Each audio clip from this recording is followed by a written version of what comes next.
Ladies and gentlemen, it is now time for the Future of Wrestling Podcast with your host, the erotic one, Broski and Logan Mars.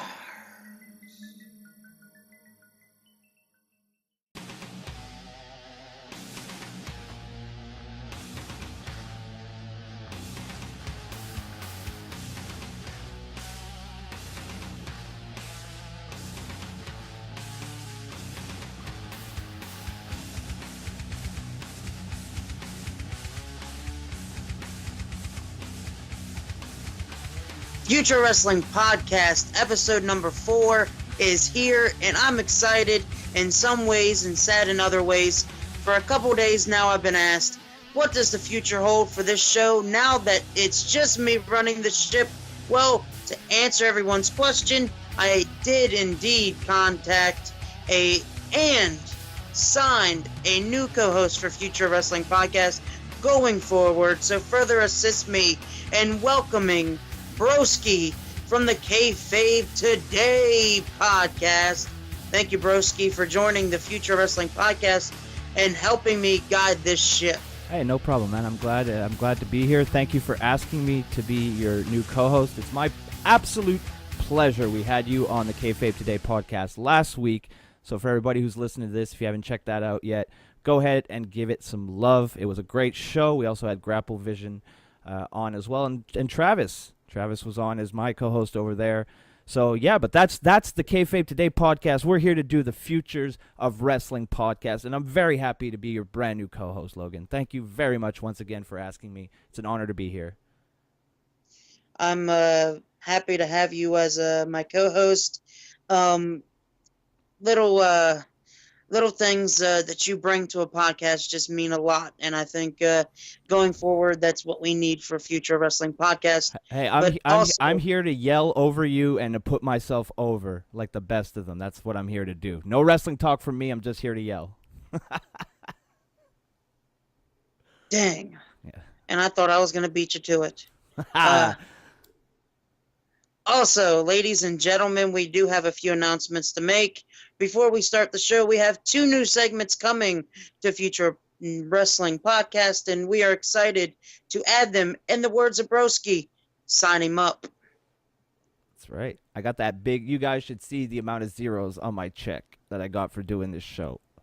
It would make some WWE superstars blush. Logan, I'm going bankrupt. Yeah, Logan put out that big contract for me. I couldn't say no.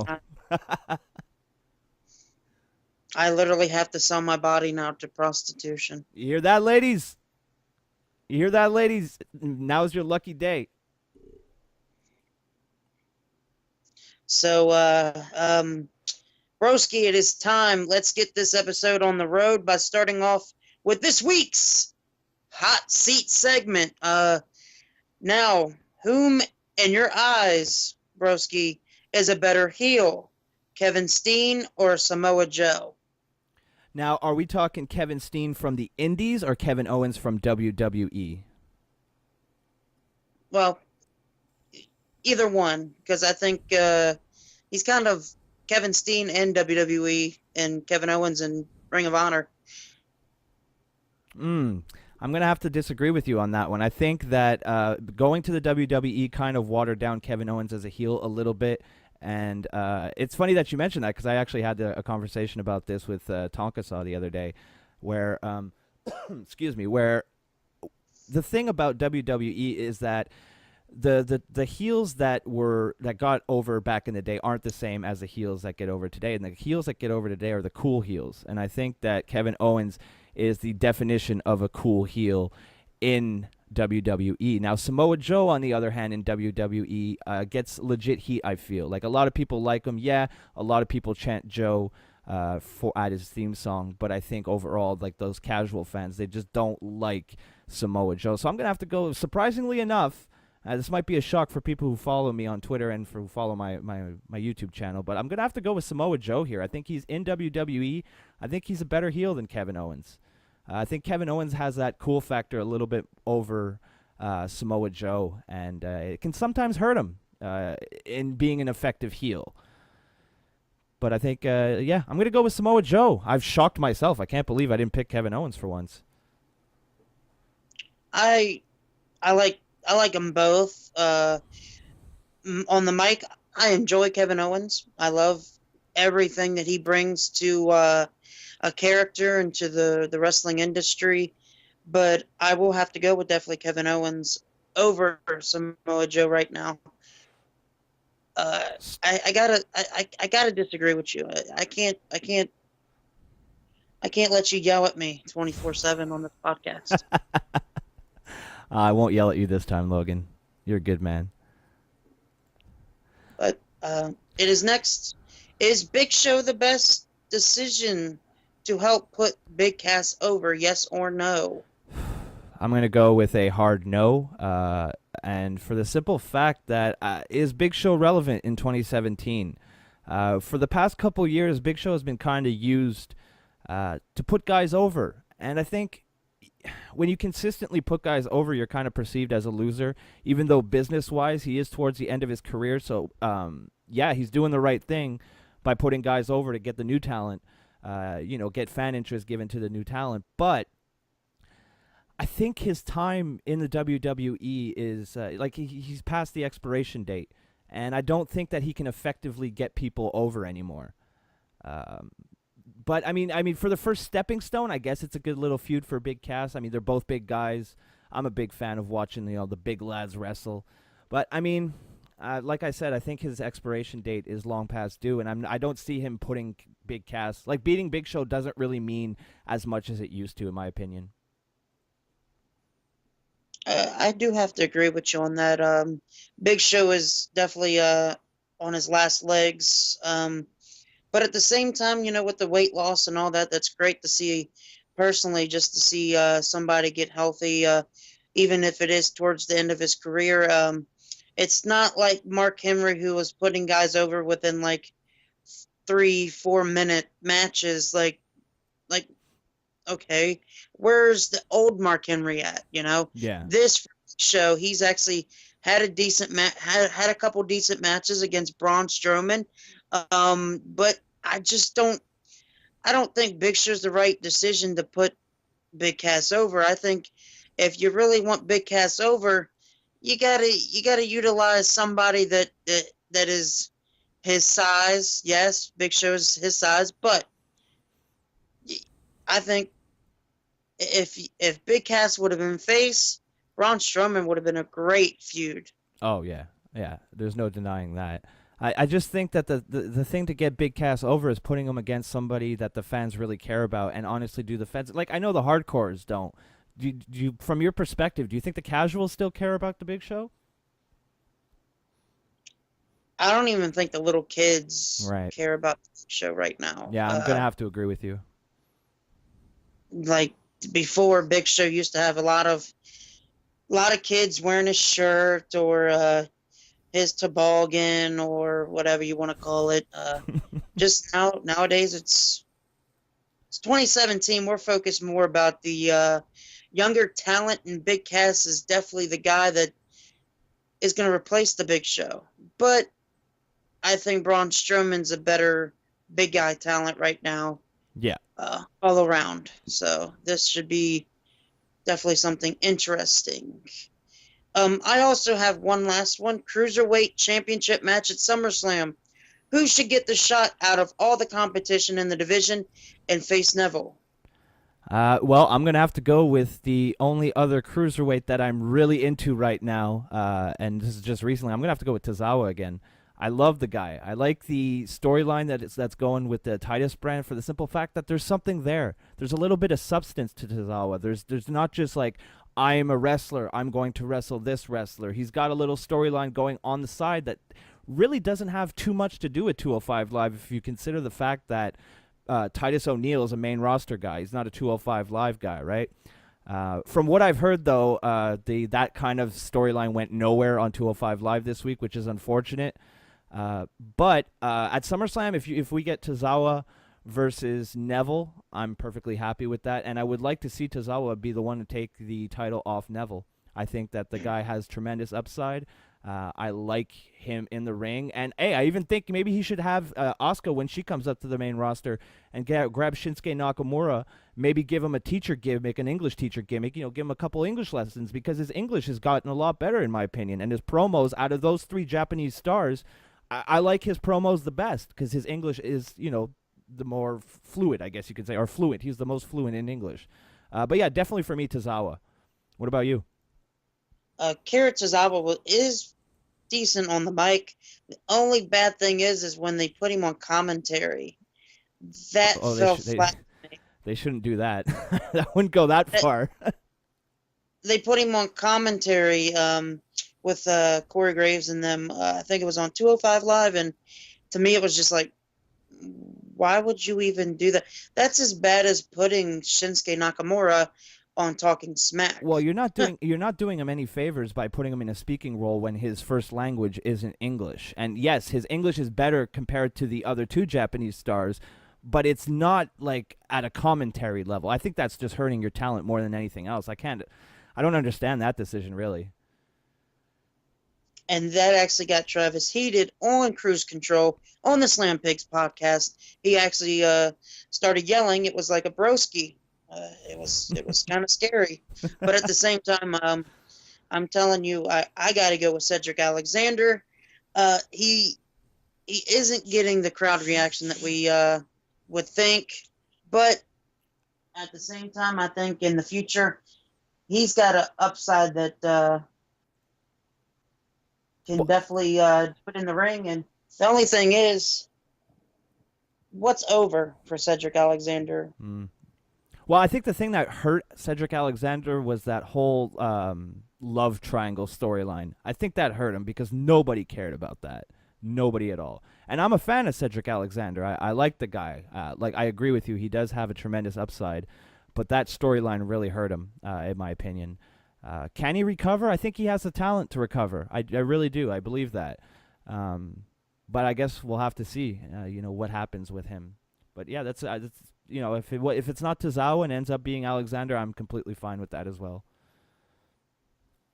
I completely agree. Now it is time for one of our brand new segments for the Future Wrestling Podcast, and it is called Best for Business. It's where you get to take a talent that one of us pick or both of us pick, but I actually picked one for both of us to talk about, and you actually, before we came on here, you were actually excited about talking about it because it is one of your local guys. Is that correct? Yep. And it is Ricochet. What if he came to the WWE and NXT? What could we get from Ricochet, Broski? Well, let me ask you this question before we get into it. Where do you think they would put him? Do you think they'd put him on the main roster? Well, like in NXT, but once he leaves NXT, you think he'd be on 205 Live or on the main roster? I think he would, after he left NXT, I think it would be perfect for him to go to the main roster. I mean, there's part of me that wants to say that'd be good for 205 Live and the Cruiserweight division. Right. But at the same time, right now, you're having issues with 205 Live now. What would would that even help Ricochet in the WWE? And the only reservation I have about of Ricochet coming to the WWE is, are they going to let him be Ricochet? Which is something it's a continuing problem. And no one has to. You don't have to look any further than the Cruiserweight Classic. If you looked at that style of wrestling and then you look at 205 Live, it's 2 completely different things. And I think that's the biggest backlash against 205 Live. The fans were expecting the Cruiserweight Classic. That's not what we got, and there was a lot of backlash because of that.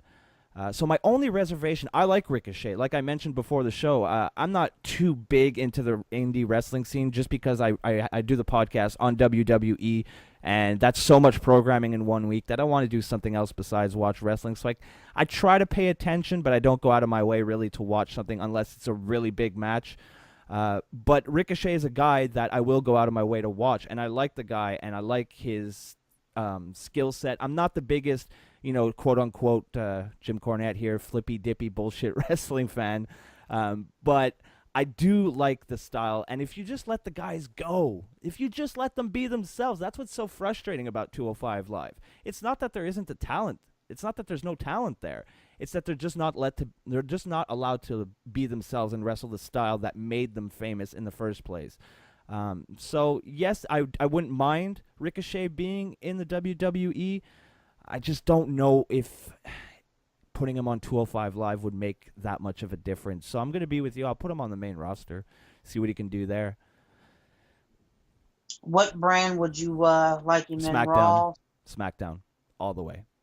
That seems like everybody would want to go to SmackDown more than Raw. Well, I just think that Raw is more of a land of giants. You know what I mean? Like, Raw is just the place where Vince McMahon wants to see the big guys and the big names and the nice bodies and stuff. And not that Ricochet doesn't have a good look, but I think he'd have a better chance at succeeding on SmackDown. And I think the track record there in terms of giving other guys chances, Jinder Mahal, for one, was somebody who was floundering on Raw. And then comes to sorry. For a second, I got nervous there for a second. Wait, I'm like, wait, he's on SmackDown, right? I get so confused with the brand split. But like, he goes to SmackDown and he becomes the champion, and now he's getting a chance. And I think he's grown into the title better than anybody could have imagined. So yeah, I think Ricochet would definitely find a nice spot for himself on SmackDown. That's something that would be. Exciting to watch. I think the feuds, Nakamura matches, AJ Styles. There's so much talent on SmackDown that really you could say both Raw and SmackDown that would be great to go against Ricochet. Yeah, for sure. I mean, a lot of the indie guys that they called up have wrestled Ricochet before, and like the first name you mentioned right there, AJ Styles, Ricochet. I'm all for it. Sign me up. That would be. Hell, even if The Miz was still on SmackDown, I would actually enjoy a Miz for some reason. I think as a heel, The Miz has grown on me in the past couple of years. Same here. Mike skills and all that. I think it would work. A lot of people now, if he were to come to NXT, would Hideo Itami actually would he make it to the main roster before Ricochet, or do you think Ricochet would actually debut way before that? Yeah, it's kind of hard to understand what's going on with Itami. I mean, he's been there forever, and I don't know. Will he ever make it to the main roster? I mean, I guess only time will tell. Do I think Ricochet would make it before Itami? I could see a situation where he replaces Itami as kind of like, okay, well, we got rid of this indie guy, but we're bringing in another indie guy to fill his spot. I could see that happening, and maybe give Itami a chance. Because if you remember, a long, long time ago, a couple of years now, wasn't Itami in like the Andre the Giant Battle Royal? I think he was. He's had a WrestleMania moment, if you will, already, and then he went back, and then he got injured. I think that's the biggest problem with Itami. He's been injured so much in the past 2 years that maybe WWE is hesitant to give him a shot on the main roster. So I could see a world where Ricochet replaces Itami and Itami gets moved up, but I could also see Ricochet just blowing right past him like so many other wrestlers have done and go right to the main roster. I have to agree with you. Now, it is time to get into our only news of the week for Future Now News, and it is the potential, what if it actually happens. There's just a rumor right now. The doing another shakeup to the roster. What do you think of this, Broski? Do you think they should do it again? I think this is typical WWE, just not really letting things breathe and build organically. Vince McMahon seems to be a very impatient man these days, and if something doesn't work instantly, it's automatically changed. The biggest issue for me, I think the first nail in the coffin of there even being a brand split anymore was John Cena becoming a free agent. Now, I don't think that's going to end the separate brands right away, but I think that's the first step in towards ending the brand split and just turning Raws. You remember when Raws used to be super shows and they would have the both rosters every once in a while? I think we're more moving into that direction. Could it shake things up? Sure. I mean, it's in the name, right? It's the Superstar Shakeup.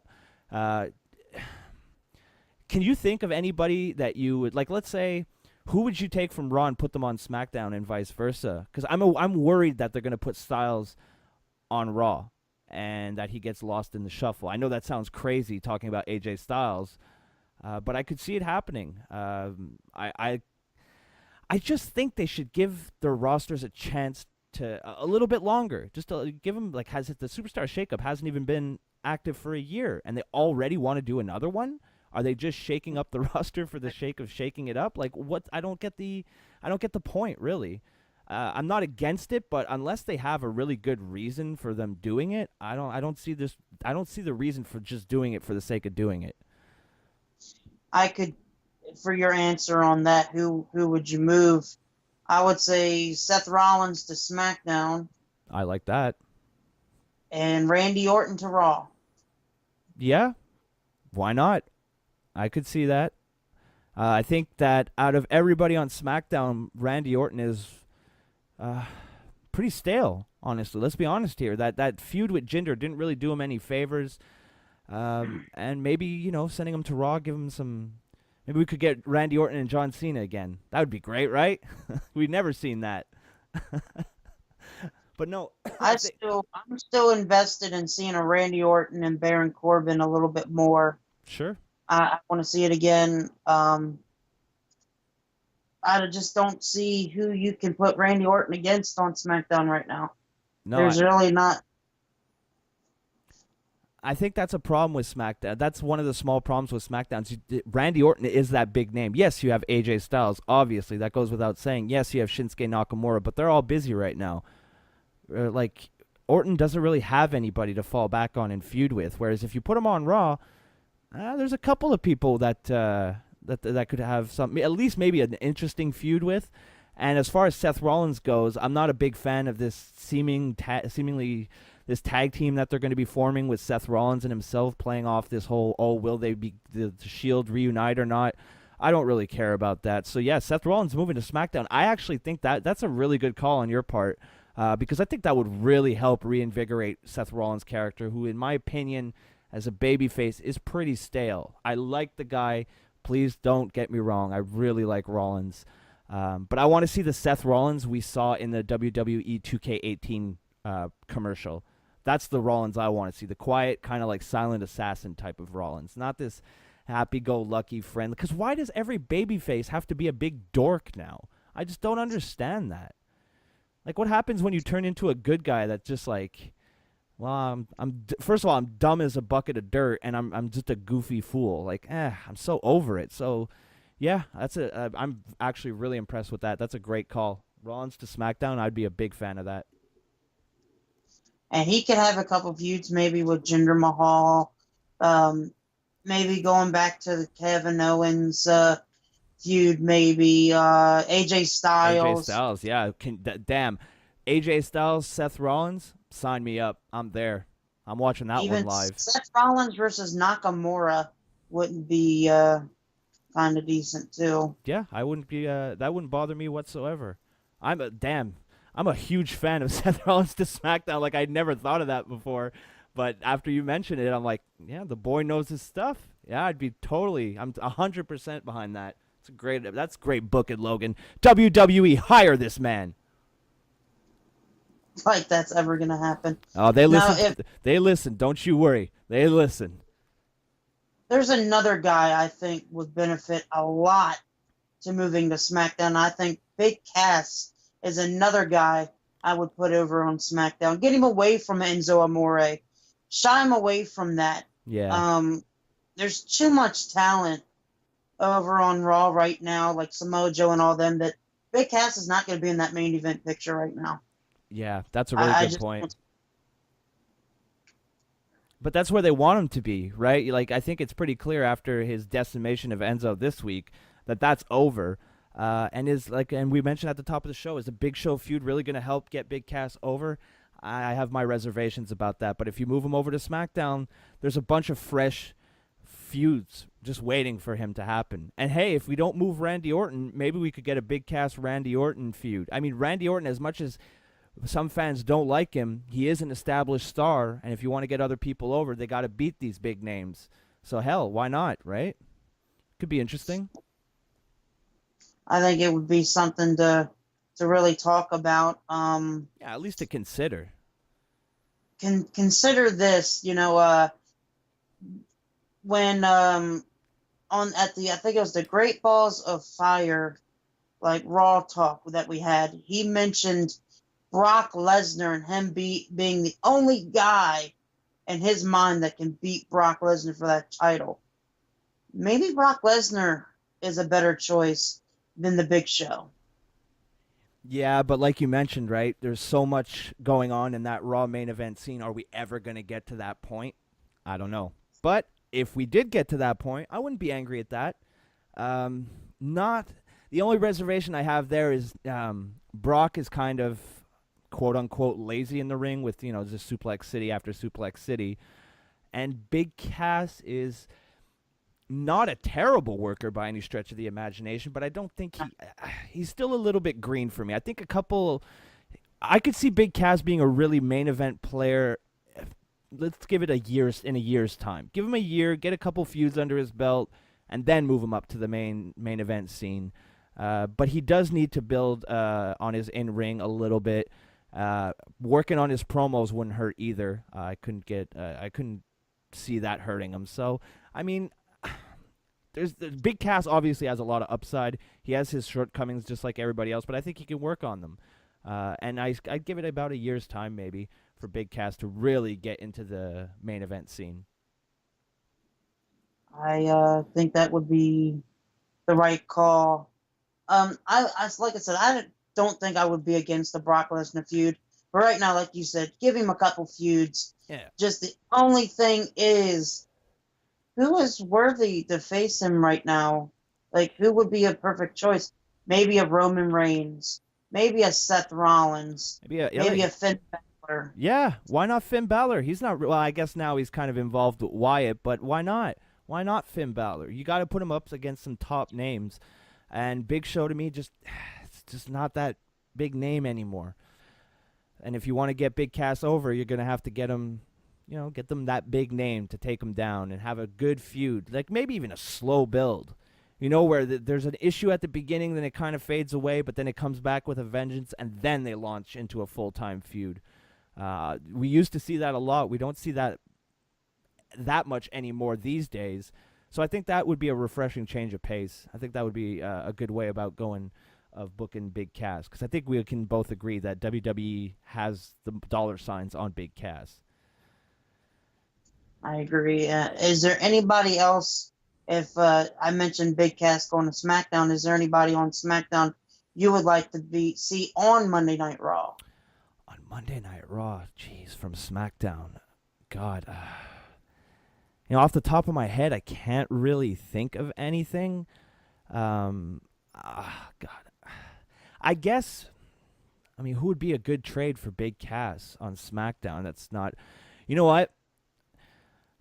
No, not Rusev. I like Rusev on SmackDown, even though, why not? Move Rusev back to Raw.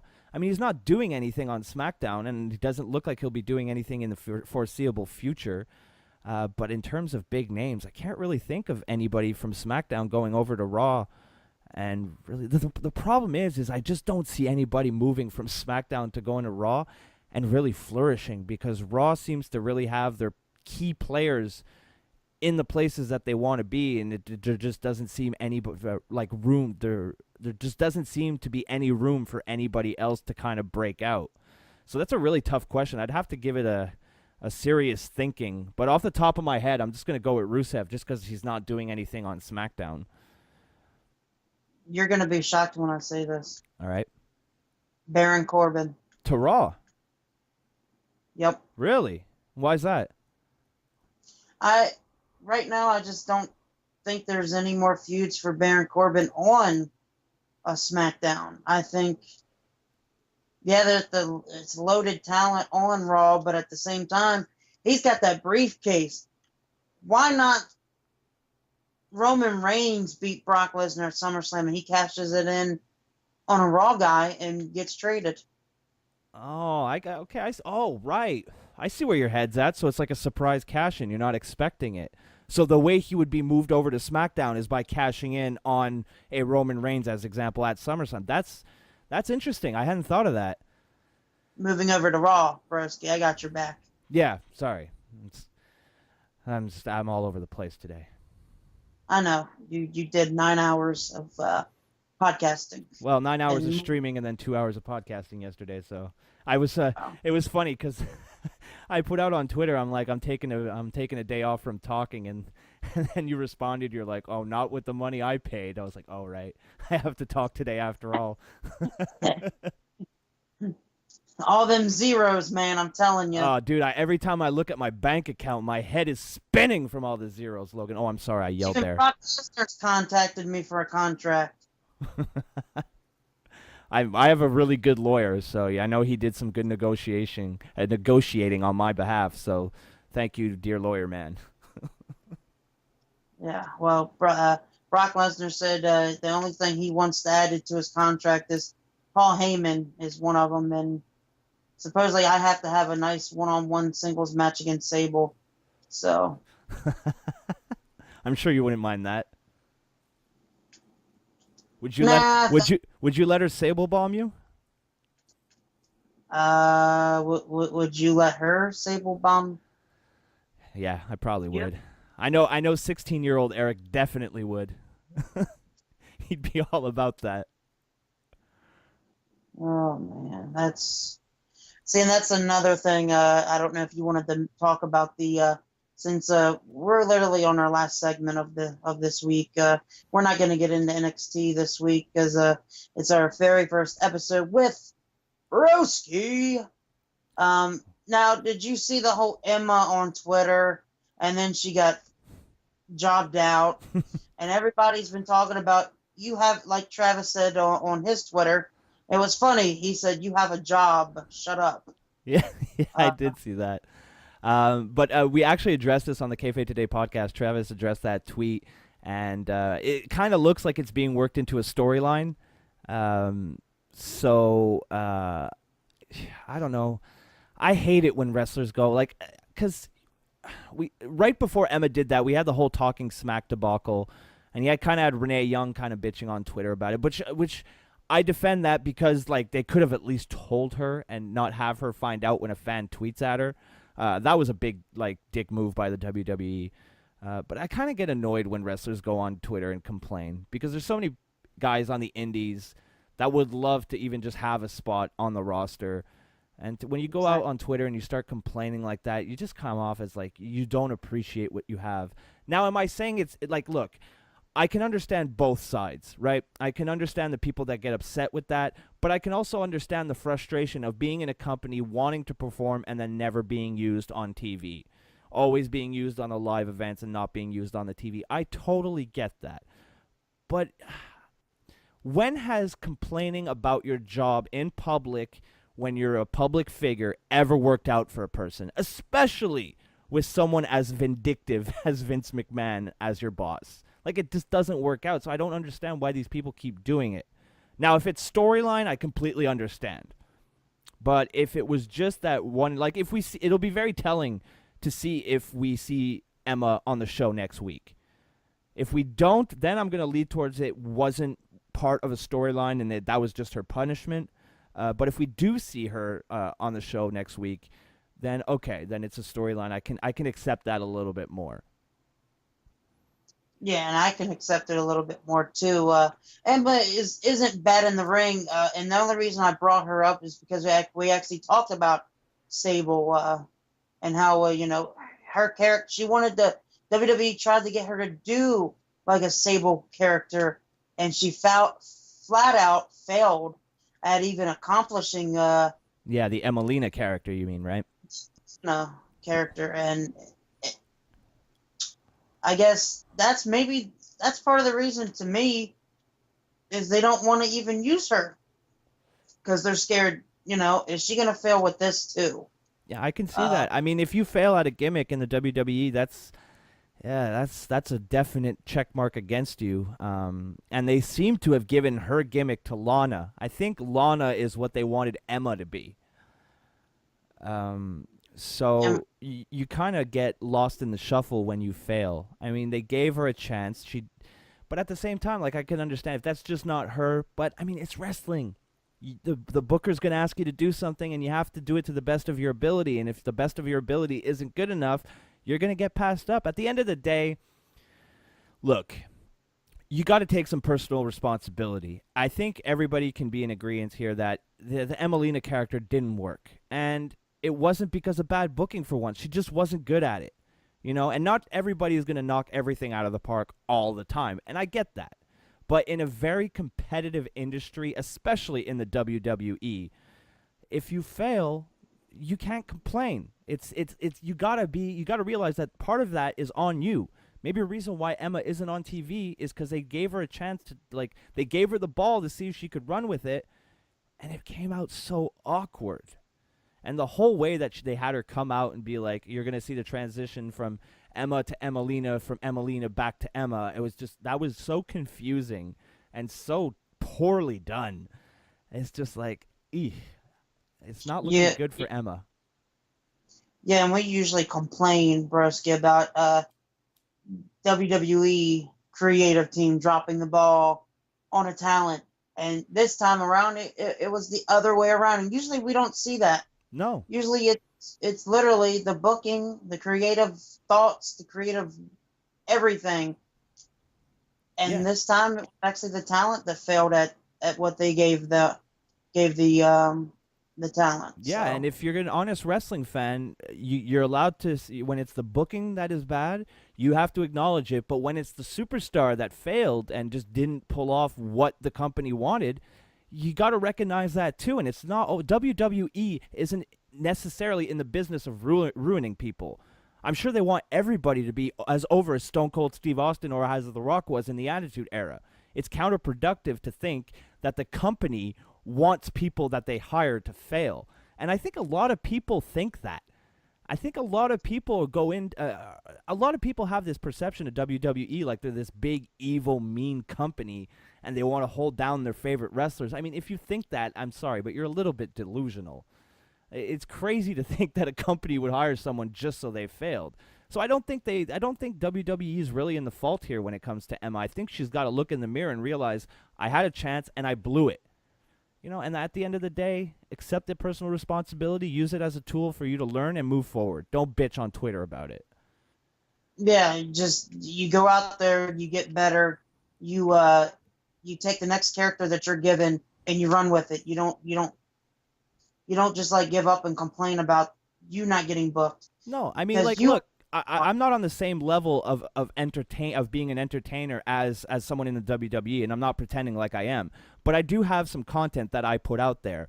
Now, if I get 100 messages on a video telling me that they didn't like something, and then I go on Twitter and be like, "You guys don't know anything. You're all a bunch of idiots." Well, then that's on me, because I have to cater to my audience. If I put something out that people don't like, why would they watch it? So that's on me. That's not on the viewers. I put my stuff out, and if the viewers don't like it, then I have to look at myself and be like, well, what am I doing wrong? And then adjust. Not just bitch and complain on social media and tell everybody that they don't know what they're talking about, or complain that, oh, nobody understands me. No, that's ridiculous. Entertainment, when you're in entertainment in any form, be it in wrestling, on television, in movies, or even on YouTube, the audience dictates what you should be doing. Now, I'm not saying you should completely just cater to what your audience is doing. You should do something that's true to yourself.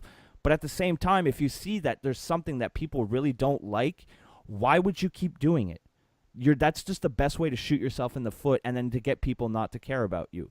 So I think in the case of Emma, there's some personal responsibility that she has to take that maybe behind the scenes she has, but from, we only see what's in the public eye. And from judging from what we see, again, this could be all irrelevant because it's all a storyline. But, we're wrestling fans, so we're speculating. And that's part of what being a wrestling fan is about. So, I mean, we'll have to wait and see where this whole Emma storyline is going, or if it's a storyline. But at the end of the day, she failed, and she needs to accept that, and the fans need to accept that. I agree. Man, Broski, you are just on point today. Well, You must have sometimes woke up. when I take a break between yelling and screaming and putting myself over, I've been known to make a decent point or two once in a while. And that's why I gave you all them zeros on that contract. I think it's time for our last segment of the podcast, the Future of Wrestling podcast. I'm waiting on you to start singing for me, and give the fans what they want. I'll compose a little ditty. We'll get it in the next couple weeks here on the show. We'll see what I can do. Oh no, this 16-year-old Broski's coming back. 18-year-old Broski. Yeah, exactly. But it is time for our last segment of this nice little podcast that we have going on. And again, I want to thank you for coming on and being my co-host for Future Wrestling Podcast. But it is time, Broski, for What If segment of the week. And this week we have what we were going to talk about. It is something that you said that you were always glad to talk about. And what if Stone Cold were to come back and wrestle one match? Who would you like for him to see? Who would you like for him to wrestle? And would you actually want him to return for one more match? Well, being a lifelong wrestling fan ever since I was 3 years old, Stone Cold Steve Austin, my favorite in my heart will always, please excuse the terrible pun, but my favorite in my heart will always be Owen Hart. But in terms of just getting me out of my seat and getting me jacked up to go to a show, Stone Cold Steve Austin was my guy. When there was that whole debate, Stone Cold or The Rock, it's always been Stone Cold, not even considering The Rock. It's always been Stone Cold to me. So would I want to see him back? Give me a hell yeah, Logan, because I would definitely love to see Stone Cold Steve Austin come back. As far as who I'd like to see him wrestle, I'm going to give you two names here, all right? Samoa Joe and Kevin Owens. Those are the two guys that I would love to see them go at it, see what they got. Because I think, especially Samoa Joe, I think his kind of in-your-face Smash Mouth style would mesh really well with Austin's.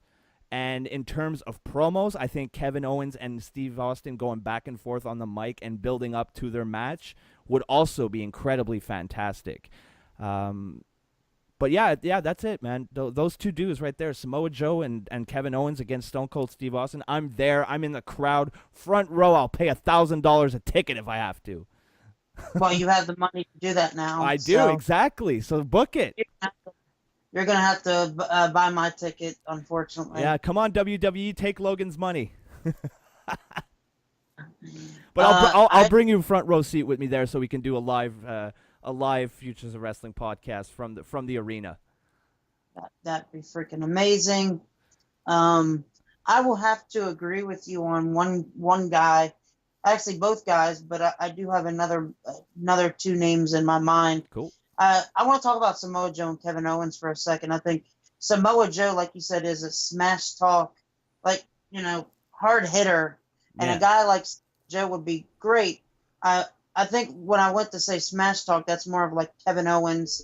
I think Samoa Joe's like that quiet, I'm going to destroy you type guy. Yeah.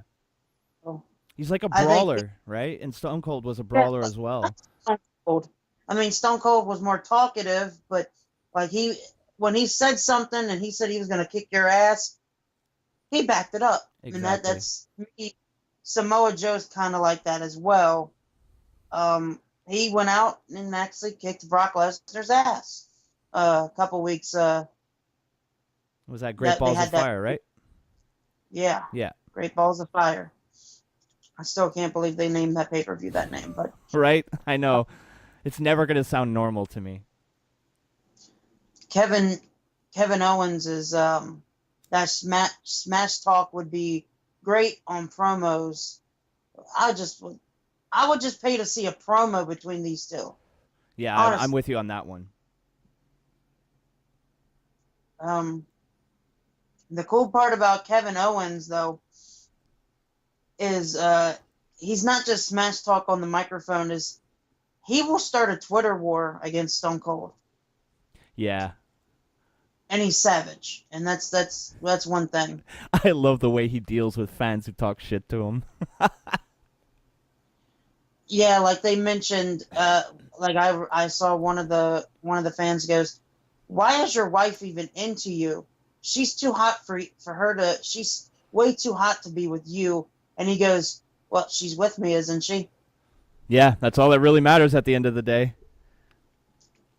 And then he was like, "You're just jealous because you'll never get anything like that."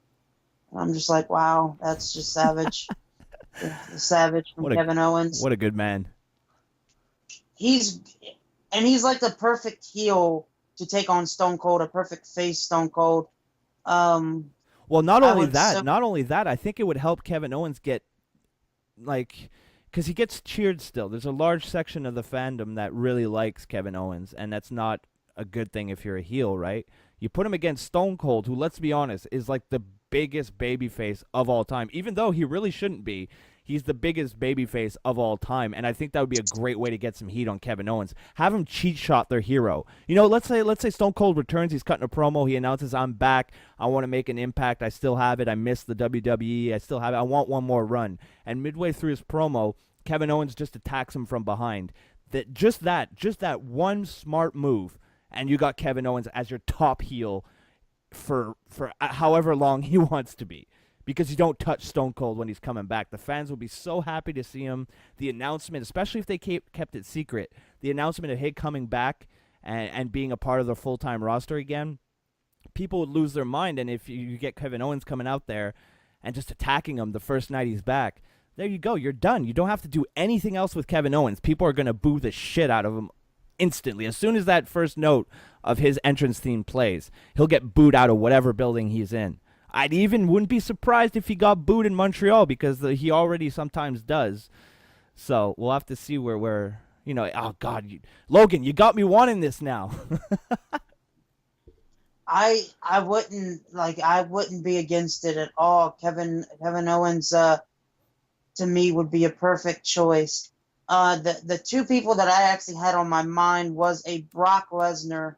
I think, even though I don't think it would benefit either one of them to be in a feud like that. You know, there's going to be those fans that, "Oh, I don't want a part-timer facing a part-timer." Yeah. Well, it puts asses in seats, and it will make you a hell of a lot of money during WrestleMania season or something like that. Oh, without a doubt. That match sells itself. Why complain? Plus, you would be getting a dream match. I really liked it. It's really interesting that you brought that up, because the reason he walked out, because that King of the Ring qualifier match with no build-up. And there you have a built-in story where Paul Heyman could be like, "You ran away from Brock Lesnar once, why do you want him now?" And boom, they're off to the races. You play in with that reality. And I think we can both agree, Logan, the best wrestling storylines are the ones that have some roots in reality. So I really like that suggestion. I didn't even think of that. You're on fire today, Logan. That's one thing that I do enjoy about Vince McMahon and his creative mind. Everybody says he's out of touch, but the thing is, when he loves to use personal stories that's in like real life into it, and it makes it so like unique, and like when for a perfect example is when Matt Hardy had the feud with Edge over Lita and all that. That was personal. That wasn't just storyline. That was something that was real fucking life. Yeah. That was a little too real. Literally too real. Yeah. And then the second name that I actually had on my mind is, but this would have to be a return as well, CM Punk. Oh, yeah. Oh, yeah. Oh, yeah, when they teased that when he was the GM. Yeah. That's something that was a big what if that everybody wanted, right? I forgot about that. I think the storyline could still work. Stone Cold coming out, drinking all their beers. CM Punk returns and says, "I'm straight edge, use the straight edge character. Use that. I don't drink alcohol." Well, I was a big fan of when he was the straight edge superstar. He would tell people, like, "I'm straight edge, so I'm better than you." Like, nobody wants to be told that someone else is better than them, right? So you have instant heat on Punk. You have the super babyface in Stone Cold. Another great suggestion. I'm on fire, but I just think Kevin Owens is, I think, out of all four of them, I think would be the best decision. Stone Cold, to me, he's done said it in the past. I won't return unless there's a good, a good reason to return, a good feud. Right. And why not have it against Kevin Owens and help put Kevin Owens even more over than what he is now? Yeah, exactly. If we didn't mention Punk or Brock, I would have to mention one last name, and I think Stone Cold versus like an AJ Styles. But if that would have to be AJ Styles being a heel again, I think it would. So, I mean, I could. When you have AJ Styles in the equation, just put a name next to it. It doesn't really matter. You know what I mean? Like, okay, I'm cool. AJ Styles, yeah, that's cool. Put them together. I'll see that. I'll watch that. AJ is one of those rare guys where I really, honestly, truly believe that if you put anybody in the ring with that guy, and you'll get something decent. Look what him and Shane McMahon did. Exactly. The match everybody was dying to shit on. And one thing that really stuck out about that WrestleMania match to me, Logan, was Shane McMahon didn't have to almost kill himself to get people invested. And when was the last time you remember that happening? I think that's a testament to how truly good AJ Styles can make people look.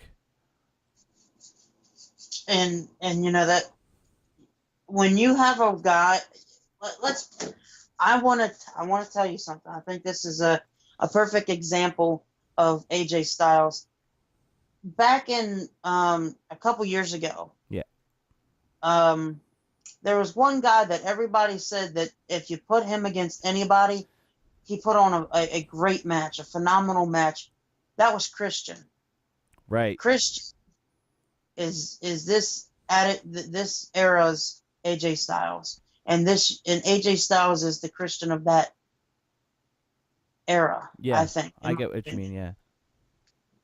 Christian is I've always felt like Christian was underrated.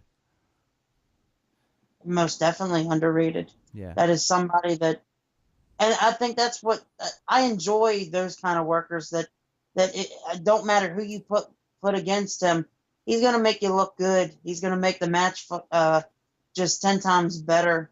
And everybody, like you said, everybody wanted the shit on the Mania match against Shane McMahon. And look, and that's another thing. Stone Cold don't have to, he wouldn't have to carry the feud.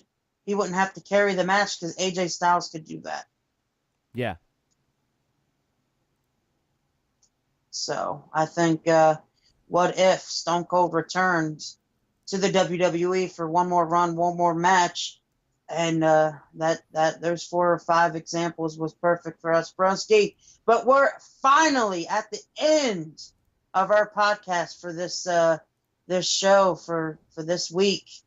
Broski, it's great to have you again from the Kayfabe Today podcast. Where can everybody check you out? You guys can check me out over at on Twitter at MtlBroski. You can check out my YouTube channel at youtube.com/FTITM, where I do gaming, wrestling, all kinds of good stuff. If you'd like to support me and the things that I do, you can do so in 2 ways. One is prowrestlingtees.com/FTITM, as well as patreon.com/FTITM. So thank you again, Logan, for asking me to be your co-host. I had a great time with this episode. I will be watching NXT from week to week now so that I can participate in the review/recap.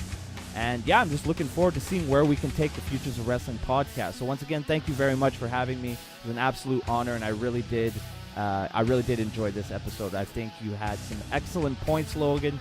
You were on absolute fire. So thank you very much for having me. Thank you again, Travis. I don't think you're that happy besides the $ signs that you see on your paycheck every week. So, but everybody, you can check me out on Twitter at Logan Myers144. And this has been the Future of Wrestling podcast.